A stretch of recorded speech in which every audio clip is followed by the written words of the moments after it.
하나님 말씀은 마태복음 5장 10절 한 절밖에 안 됩니다. 그래서 저와 여러분이 함께 읽도록 하겠습니다. 시작. 의를 위하여 박해를 받는 자는 복이 있나니 천국이 그들의 것임이라. 아멘. 우리가 시편 1편으로 시작해서 이제 복에 대한 말씀을 우리가 나누면서 여러분 예수님이 말씀하신 우리 복 그동안 7가지 복을 우리가 나눴는데요. 어떤 마음이 드셨나요? 예수님이 말씀하신 복이 우리가 생각하는 복과는 조금 차이가 있다라는 그 마음을 좀 갖지 않으셨습니까? 여러분 혹시 찬송가 중에 이 찬송 아세요? 기쁘고 기쁘도다 항상 기쁘도다. 한번 같이 밑에 구절 한번 해보죠. 나 주께 왔사오니 복 주옵소서. 나 주께 왔사오니 복 주옵소서. 그러니까 굉장히 기복신앙처럼 들려요, 이 찬송가 가사가. 자, 그런데 오늘 성경 말씀을 보니까 뭐가 복이 있대요? 의를 위하여 박해를 받는 자가 복이 있대요. 자, 그러니까 여러분 복 받고 싶으십니까? 네, 아멘. 네. 복을 받는 게 뭐예요? 의를 위하여 박해를 받는 자가 복이 있다라는 거죠. 그러니까 복 주옵소서가 뭐예요? 박해를 많이 주옵소서, 이런 뜻이 될 수 있는 거예요. 네, 우리 강현정 집사님, 우리 강혜진 집사님이 많이 박해를 좀 해주셔야 될 것 같은데, 복을 많이 받기 위해서 우리가 의를 위해 살게 되면 이 땅에서 예수님을 믿는 것 때문에 박해를 받을 수 있다라는 말씀을 하고 있는 거예요. 왜 그렇습니까? 우리가 사는 이 세상이 사실은 어그러진 세상이기 때문에 그래요. 그리고 예수님을 대적하는 악의 세력도 있기 때문에 그런 거죠. 그리고 우리가 사는 세상이 죄로 물들어 있기 때문에 우리가 진짜 예수님을 따르는 삶을 살게 되면 이 어그러진 세상을 거슬러서 살 수밖에 없기 때문에 어그러진 세상에 익숙한 사람들로부터 저항을 받게 되는 거예요. 그냥 이 세상의 방식대로 사는 것은 어쩌면 쉬운 일일 수 있어요.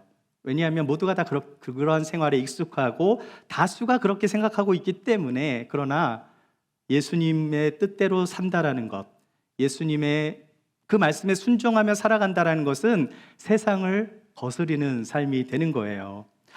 제가 지난주 화평케 하는 자는 복이 있다라는 말씀을 나누었는데, 지금 러시아와 우크라이나, 이스라엘과 또 하마스 이렇게 전쟁 중에 있잖아요. 전쟁을 하고 있는 사람들 사이에 들어가서 화평을 만드는 게 쉬운 일인가? 그렇지 않죠. 전쟁이 아니라 가정에 불화가 있는 집에 들어가 화평케 그 다툼을 말리는 것도 쉽지 않아요. 그렇게 하려면 어떻게 해야 되겠습니까? 많은 희생이 따를 것입니다. 우리가 예수님을 믿는다라는 것, 예수님의 뜻대로 살아간다라는 것, 예수님을 사랑하는 것, 이 모든 것은 천국 백성이 소유된 그 천국 백성이 가져야 하는 축복된 삶이 분명하지만, 그런데 그렇게 사는 것이 우리에게 때로는 어려움을 줄 수도 있다라는 사실이에요. 왜 그렇습니까? 의를 위하여 살게 되면 박해를 받는다고 성경은 말씀해요.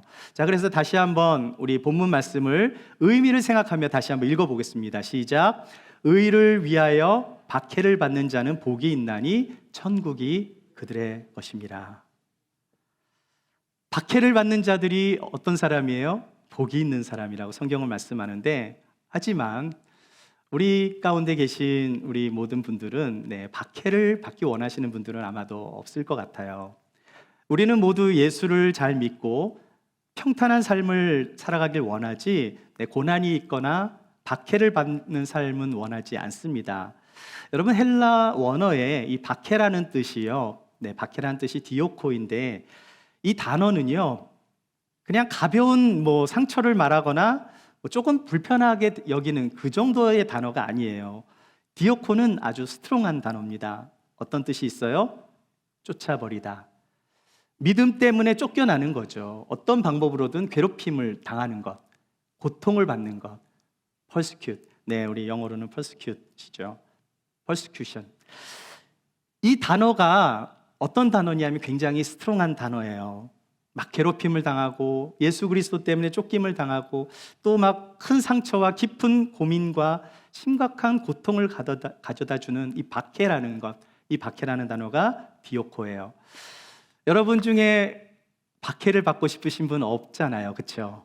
네, 아마 없을 거예요. 우리는 핍박받는 것을 원하지 않습니다. 그런데 성경은 뭐라고 말씀해요? 박해를 받는 자들은 복이 있다라고 말씀합니다.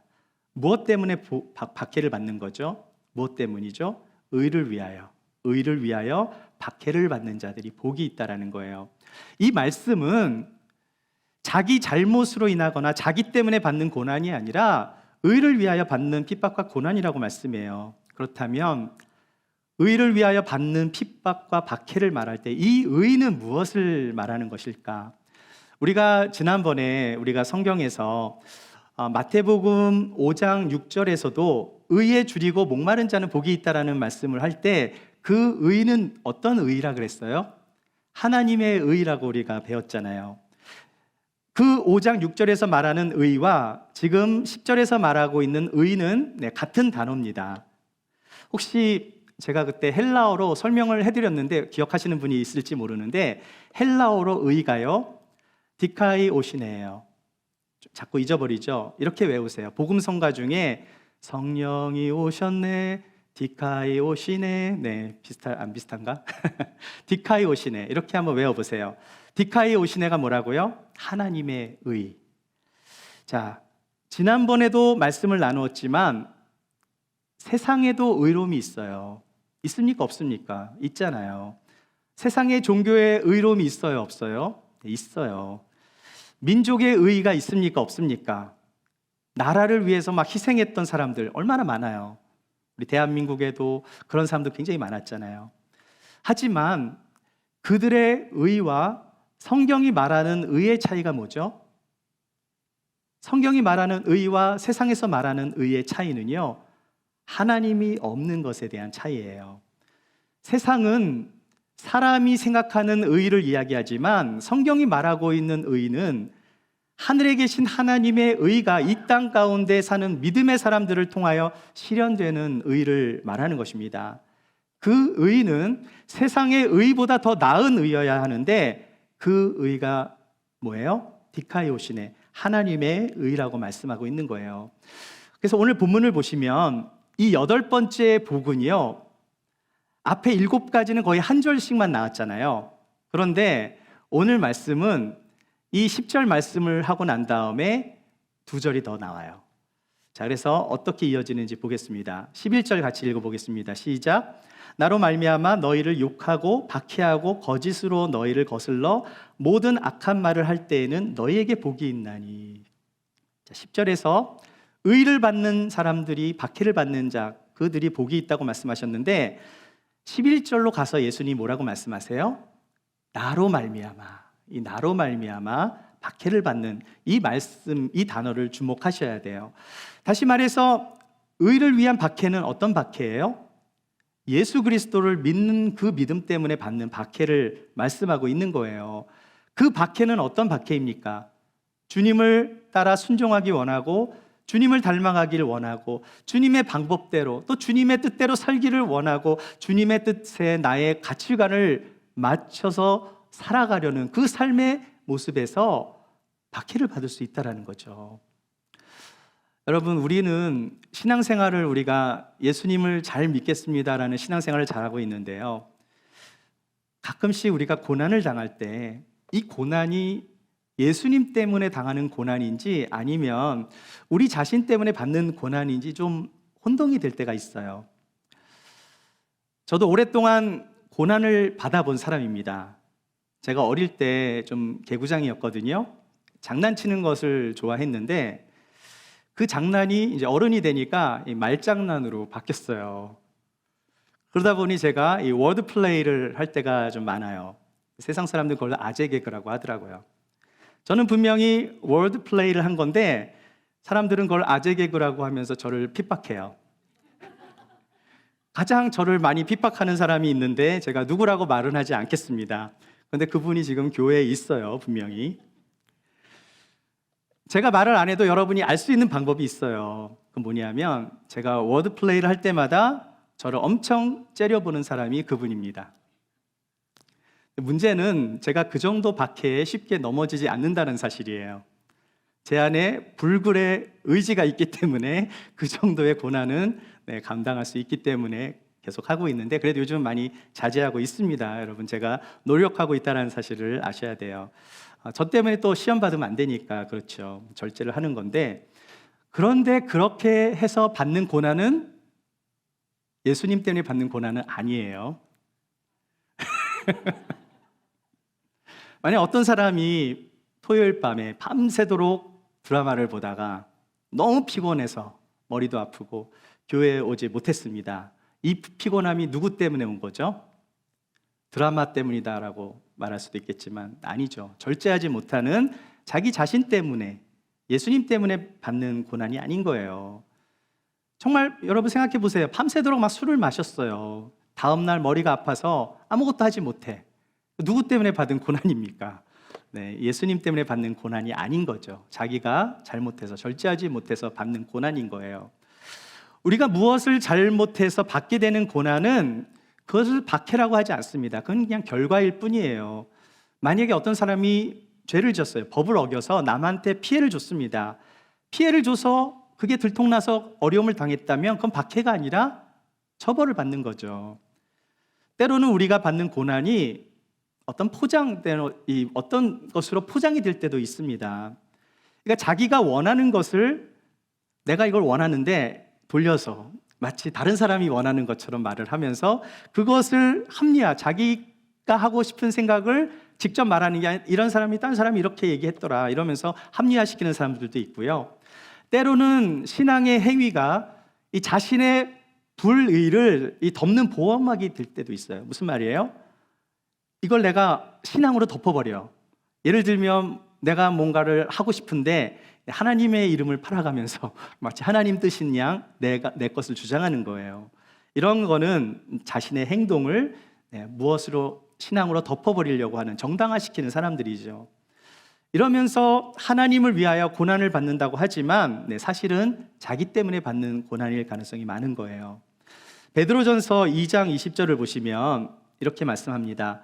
죄가 있어 매를 맞고 참으면 무슨 칭찬이 있으리요. 그러나 선을 행함으로 고난을 받고 참으면 이는 하나님 앞에 아름다우니라. 자기 죄 때문에 받는 고난은 암만 참고 인내를 해도 칭찬받을 것이 하나도 없다라는 거예요. 그러나 선한 일, 하나님의 뜻대로 살아가면서 받게 되는 고난을 견디고 참으면 어떻게 된답니까? 이것이 하나님 앞에 아름답다라고 말씀하고 있는 거예요. 베드로전서 4장에도 이런 비슷한 말씀이 있어요. 너희 중에 누구든지 살인이나 도적질이나 악행이나 남의 일을 간섭하는 자로 고난을 받지 말래요. 성경은 분명하게 말씀합니다. 모든 고난이 다 하나님 때문에 받는 것이 아니라는 거죠. 자기의 잘못과 부족함 때문에 죄를 짓고 악행을 하거나 남의 일에 간섭하는 일로 그렇게 받는 고난은 거기에 따른 결과일 뿐이지 박해가 아닌 것입니다. 우리는 이것을 분별해야 돼요. 내가 정말 주님을 의지하고 주님을 믿고 따르고 주님의 제자로 살아가고 있기 때문에 받는 고난인가, 아니면 나의 실수와 잘못과 연약함 때문에 받게 되는 결과인가, 우리는 이것을 분별해야 합니다. 여러분이 만약 현재 겪는 고난이 있다면 한번 곰곰이 생각해 보세요.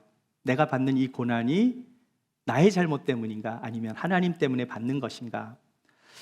오늘 예수님께서 말씀하신 8번째 복은요, 자기 문제 때문에 받는 고난이 아니라 뭐라고 말씀해요? 예수님 때문에, 나로 말미암아 받는 고난, 주님으로 인하여 주님을 따르기 때문에, 그 주님의 말씀에 순종해야 하기 때문에 받는 고난과 고통, 즉 주님의 의를 위하여 받게 되는 고난을 말씀하고 있는 거예요. 자, 그렇다면 우리는 어떻게 이것이 주님을 위한 고난인지, 내 잘못으로 받는 고난인지 어떻게 알 수 있을까요? 여러분, 어떻게 알 수 있습니까? 생각보다 어렵지 않아요. 자가 진단을 좀 해보면 됩니다. 우리는 생각하는 사람이잖아요. 내가 지금 겪고 있는 이 상황들, 내가 무시를 당할 수도 있죠. 살다 보면 차별을 받을 수도 있어요. 때로는 부당한 일을 당할 때 이것이 내 잘못 때문인가? 내 연약함 때문인지 아니면 하나님을 믿기 때문인지 한번 스스로에게 질문해 보세요. 자, 여러분 스스로에게 질문을 했을 때 내가 이거를 좀 바꿀 수 있을 것 같아. 내가 뭔가 좀 노력해서 상황이 변할 수만 있다면 그것은 내 노력으로 바뀌는 거기 때문에 내 문제일 가능성이 많은 거예요.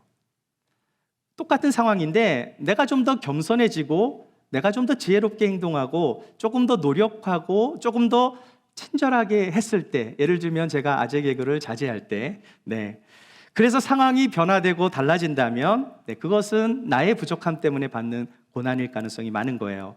그런데 나의 잘못함으로 받는 고난이라 할지라도 진짜 내가 잘못한 고난일 수도 있거든요. 우리가 살다 보면 뜻하지 않게 고난을 받을 수가 있어요. 내가 잘못한 고난이라 할지라도 이 고난이 주님을 위한 고난이 될 수가 있어요. 언제 그럴까요? 여러분, 요셉이 형제들한테 고난을 받았어요? 안 받았어요? 받았죠. 그런데 요셉이 그 당한 고난은 의를 위하여 받은 고난이 아니라 아버지 야곱의 편애와 철딱선 없었던 정말 그 요셉이 처신을 잘못해서 받은 고난이었어요. 야곱은 요셉에게만 채색 옷을 입혀서 이뻐하고 특별한 아이로 키웠잖아요. 그렇게 채색 옷을 입고 의기양양했던 요셉이 형들이 뭔가를 잘못하면 쭈루루 아버지한테 가서 일러 바쳤으니 요셉은 스스로 매를 번 거죠. 거기다가 자기가 꾼 꿈을 막 형제들한테 자랑하듯이 이야기를 했다가 정말 큰 미움을 받게 돼서 어떻게 되죠? 결국 형제들한테 노예로 팔려가게 되는 거예요.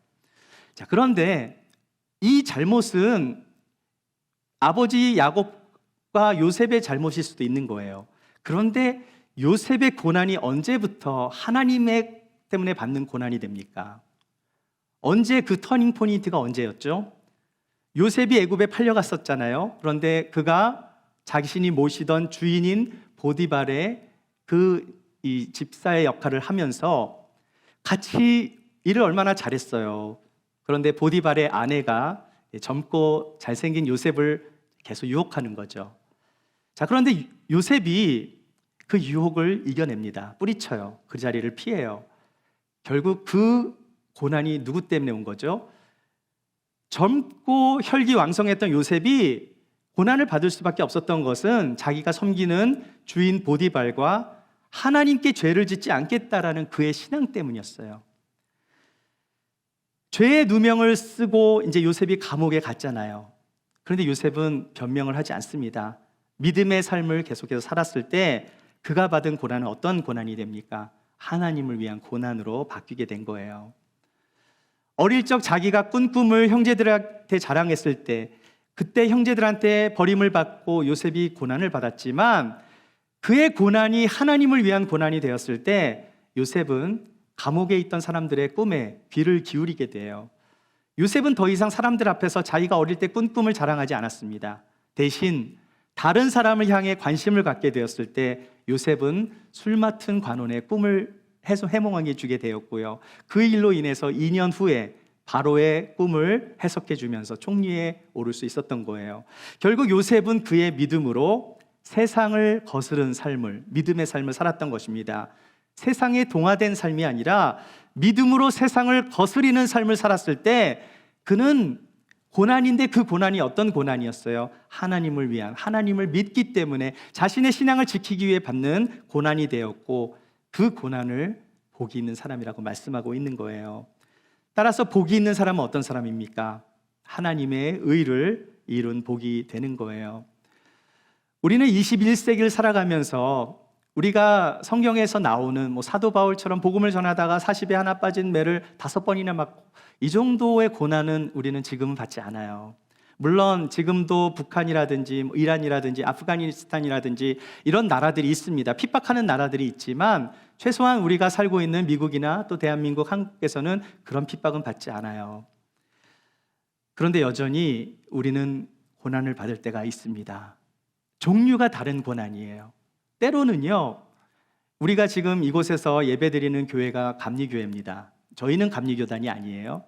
감리교회가 엄청나게 많이 교단을 탈퇴했어요. 왜 그렇습니까?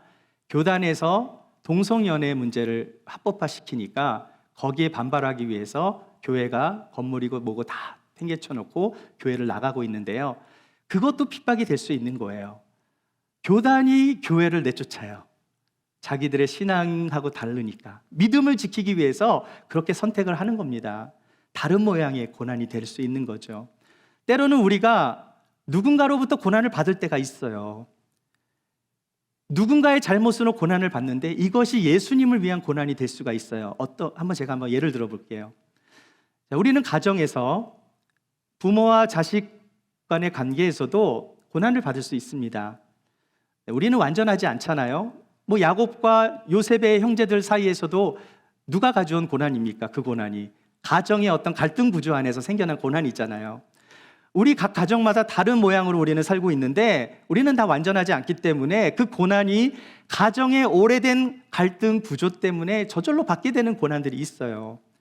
특히 교회 안에서도 교회를 열심히 다니는 그런 신앙생활을 하면서도 우리는 교회 안에서 상처를 받을 수 있고요. 예전에 제가 아는 어느 분이 믿음이 좋은 권사님이신데 믿음이 되게 좋으니까 좋아야 되잖아요. 그런데 가정에서 며느리를 좀 핍박하는 것 같아요. 제가 볼 때는. 여러분, 교회에서 시어머니와 며느리의 갈등 믿는 사람들인데 본 적 있어요? 셀 다락방 모임 하면서 그런 이야기 들을 때가 좀 종종 있죠. 그런데요, 그 상처의 뿌리를 더듬어 올라가 보면 그 상처를 준 시어머니는 또 과거에 자신의 시어머니로부터 많은 괴롭힘을 당했을 가능성이 많은 거예요. 자신이 받은 상처가 극복이 안 되니까 결국 엄한 며느리한테 대물림을 하는 것입니다. 자, 시어머니로부터 부당한 대우를 받았던 며느리가 이 고난을 이기려면 어떻게 해야 되겠습니까? See you later? 두고 보자? 아니면 나중에 아들을 키워서 나도 똑같이 아들이 됐고 온 며느리한테 안갚음을 해야지 하면서 화를 풀어야 할까요? 그렇게 한다면 그 고난은 계속 대물림이 되는 거예요. 자, 그렇다면 예수님이 원하는 삶은 무엇인가? 고난을 받은 사람이 믿음의 사람이라면 비록 그 고난의 시작이 시댁의 패밀리에서 오는 불의로 말미암은 것이라 할지라도 예수님을 믿고 따르는 믿음의 사람이라면 그 고난이 다른 사람의 고난이 되지 않도록 주님의 의가 내 안에 역사할 수 있도록 변화시켜야 하는 거예요. 이것이 너무나 힘들고 어렵지만 내가 주님을 믿기 때문에 주님을 위해서 주님의 영광을 위해서 하나님의 의로 주님의 의로 내가 주님의 은혜로 이것을 감당할 수 있는 것, 그러한 고난을 기꺼이 내가 감수하며 나아갈 때 나의 고난은 주님을 위한 고난이 될 수 있다는 거예요. 그 며느리가 받은 고난은 주님을 위한 고난이 될 수 있는 거예요. 그때 받은 고난은 어떤 고난이 됩니까? 복이 있는 사람이 될 수 있는 거예요. 때로는 우리가 교회에서 사역을 하면서 상처를 주고받을 수 있습니다. 제가 예전에 오래전에도 한번 질문을 드린 적이 있었는데 교회에서 상처 받으신 분 한번 손들어 보시죠. 교회에서 나는 상처를 한 번 이상 받아봤다. 네. 교회에서 상처를 받으면 특히 더 힘들 수 있어요. 세상에서 받는 것보다. 어떻게 해야 합니까? 예수님이 말씀하신 긍휼의 마음을 가지고 긍휼히 여기는 자가 복이 있다라고 말씀했잖아요. 우리가 그 말씀을 묵상해야죠. 그런데 여러분, 교회 사역을 열심히 하다가 상처를 받았다면 사실 누가 가장 마음이 아프시겠어요? 예수님이 가장 마음이 아프시겠죠. 예수님이 교회의 머리가 되시니까. 그런데 교회에서 상처를 받은 이유를 우리가 이야기를 듣다 보면 예수님이 잘못해서가 아닌 거예요. 예수님이 그렇게 상처 주라고 말씀하신 적이 한 번도 없거든요. 예수님의 몸인 교회, 우리들이죠. 우리가 머리 대신 예수님의 뜻에 순종하지 않기 때문에 서로에게 상처를 주고 있다는 거예요. 그렇기 때문에 만약 교회에서 상처를 받은 분이 계시다면 예수님이 우리를 위해서 이 문제를 어떻게 하시길 원하실까 생각해 보면 답이 나와요. 예수님은 또한 교회를 통해서 그 상처가 치유받기를 원하시는 것입니다. 때로는 그 고난이 나의 잘못 때문일 수도 있고 타인의 잘못 때문에 찾아올 수도 있지만 여러 가지 모양으로 고난은 찾아올 수 있어요. 특별히 우리가 죄악된 세상에서 살고 있기 때문에 때로는 우리가요, 예수님을 믿는 것 자체가 고난이 될 수도 있어요. 여러분, 우리가 사는 세상이 어떤 세상입니까? 포스트 모던 시대. 이제는 그냥 포스트 모던이라고 안 하고요, 포스트 모던. 여러분, 이런 세대에서 우리들의 자녀들이 예수님을 믿는다라는 그 자체가 기적일 수도 있어요. 이전에 믿는 것보다 요즘 세대에서 믿는 예수님 굉장히 어렵습니다. 우리의 자녀 세대들이 이런 어그러진 세대 속에서 예수님을 믿는다라는 것이 이전보다 훨씬 어렵다는 것을 우리가 기억해야 돼요. 박해의 모양은 굉장히 다를 겁니다. 그런데 요즘 시대에서도 예수님을 믿는 이유 하나만으로도 사람들한테 왕따를 당할 수 있고 조롱을 받을 수도 있고 놀림을 당할 수도 있는 거예요. 그런데 예수님께서 우리에게 하시는 메시지는 무엇일까? 12절 말씀을 같이 한번 읽어보겠습니다. 시작. 기뻐하고 즐거워하라. 하늘에서 너희의 상이 큼이라. 전에 있던 선지자들도 이같이 박해하였느니라. 예수님으로 말미암아 욕을 먹고 고난을 받은 영혼들이 있다면 복이 있다라는 거예요. 이 8번째 복은 앞에서 예수님이 말씀하신 7번째 복과 함께 연결이 되어 있는데요. 여러분, 말씀을 생각해 보세요. 의를 위하여 박해를 받은 사람들은 천국을 소유한 사람이잖아요. 천국을 소유한 사람은 마음이 가난한 사람입니다. 즉, 의를 위하여 박해를 받는 사람은 마음이 가난한 사람이고 애통하는 사람이에요. 예수님이 이미 다 말씀하신 내용들이에요. 더 온유한 사람, 의에 줄이고 목마른 사람, 더 긍휼히 여기는 사람으로 빚어지는 것입니다. 의로 인해서 박해를 받기 때문에 예수님의 마음이 공유가 되는 거예요. 복이 있는 사람은 이 세상에서 하나님의 방식을 따라 살아가는 사람이 아니기 때문에 이 세상에서 어려움이 찾아오고 손해를 당하고 고난을 당해도 더욱 복된 사람이 될 수 있는 거예요. 그 고난과 박해의 경험이 우리를 더 깊은 자리로 가게 만들어 버립니다. 하나님의 나라를 더 깊이 이해할 수 있고요, 그 나라에 더 깊이 들어갈 수 있게 되는 거예요. 예수님이 말씀하신 이 8개의 복은 믿음을 가진 우리들의 복이 될 수 있어요. 제가 이 질문을 만들었는데 괄호 안에 여러분의 이름을 넣거나 아니면 그냥 나라고 한번 해보시죠. 심령이 가난한 나는 복이 있습니다. 같이 한번 시작. 심령이 가난한 아무개는 복이 있습니다. 여러분의 이름을 넣어서 한번 해보세요. 애통하는 여러분은 복이 있습니다. 온유한 나는 복이 있습니다. 의에 줄이고 목마른 나는 복이 있습니다. 긍휼히 여기는 나는 복이 있습니다. 마음이 청결한 나는 복이 있습니다. 화평케 하는 나는 복이 있습니다. 의를 위하여 박해를 받는 나는 복이 있습니다. 여러분, 이 8개 가운데 여러분은 어디에 계십니까? 이 모든 것에 해당이 되신다면 여러분은 주님의 마음을 가진 사람들이에요. 이 중에서 몇 가지만이라도 여러분 것으로 만들어 보세요. 그런데 중요한 것은 이 말씀이 명령이 아니에요. 예수님께서 심령이 가난한 자가 되라 명령하신 적이 없어요. 심령이 가난한 자가 복이 있다고 한 거지, 심령이 가난한 자가 되라고 그러면 너희가 천국을 소유할 거라 그렇게 말씀하지 않았어요. 애통하는 자가 되라 그러면 복이 있을 거야 라고 말씀하지 않았습니다. 애통하는 자가 복이 있다라고 말씀하신 거예요. 이 말씀을 우리가 읽을 때 내가 이걸 잘 못하기 때문에 하나님의 명령을 우리가 명령하면 우리 하나님 이렇게 약속해 주시겠지 이렇게 생각할 수 있는데 그게 아니에요. 팔복은요, 예수님을 믿는 사람들이 이 땅에서 얼마나 복된 사람인가를 말해주고 있는 거예요. 예수님을 믿는 것은 이러한 마음을 소유한 사람들이기 때문이에요. 예수님께서 팔복 중에서 말씀할 때 예수님이 명령하신 건 2가지밖에 없습니다. 그 2가지가 뭘까요? 기뻐하고 즐거워하라.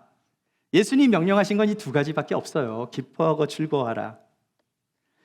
고난을 겪고 박해를 받을 때, 모함과 비난을 받을 때 왜 기뻐하고 즐거워해야 할까요? 뭔가 좀 맞지 않은 내용 같아요. 여러분, 기뻐하다라는 뜻은 우리가 반드시 알아야 됩니다. 카이로예요. 왜냐하면 우리 교회가 기쁨의 교회잖아요. 이 기쁨의 교회의 기쁨이 어디서 왔어요? 카이로.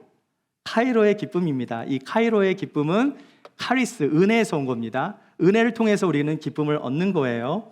Rejoice, 기뻐하라. ANC 기쁨의 교회 성도님들은 밖에서 어떠한 어려움이 있다 할지라도 예배를 드릴 때 하나님의 임재 앞에서 기뻐할 수 있어야 돼요. 아멘입니까? 즐거워하라는 뜻은 뭘까요? 아갈리아오, be glad. 헬라어로 아갈리아오. 이 뜻은 그냥 기쁨 뜻이 아니에요. 즐거워하라는 게 아닙니다. 너무 기뻐서 팔짝팔짝 뛰면서 미친 듯이 기뻐하는 게 이 즐거워하라는 의미예요. 이 단어는 너희가 힘들고 어렵지, 그냥 그래도 즐거워해야 돼, 이 정도 말이 아니에요. 축구 좋아하시는 분들, 우리 백집사님 축구 좋아하시잖아요. 손흥민이 극장골을 넣습니다. 집사님, 손흥민이 극장골 넣으면 어떻게 반응하세요? 이거 막 그냥 골을 넣는데, 질 것 같은데 골을 넣었단 말이에요. 막 환호하지 않겠어요? 여러분, 축구 다들 좋아하시는 거 잘 아는데, 아갈리아오, 아가리를 크게 벌리면서 환호하는 그 기쁨. 이 아가리를 크게 벌리면서 골을 넣는데 어떻게 가만히 있어요? 얼마나 기쁩니까? 크고 기뻐하고 즐거워하라. 이 기쁨이 바로 예수님 말씀하신 아갈리아요예요. 내가 주님으로 인하여 핍박을 받았기 때문에 주님이 받아야 하는 핍박을 내가 받았다는 거예요.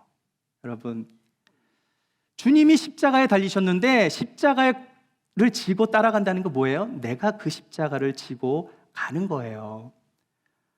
주님이 당하셔야 하는 고난을 내가 당했어요.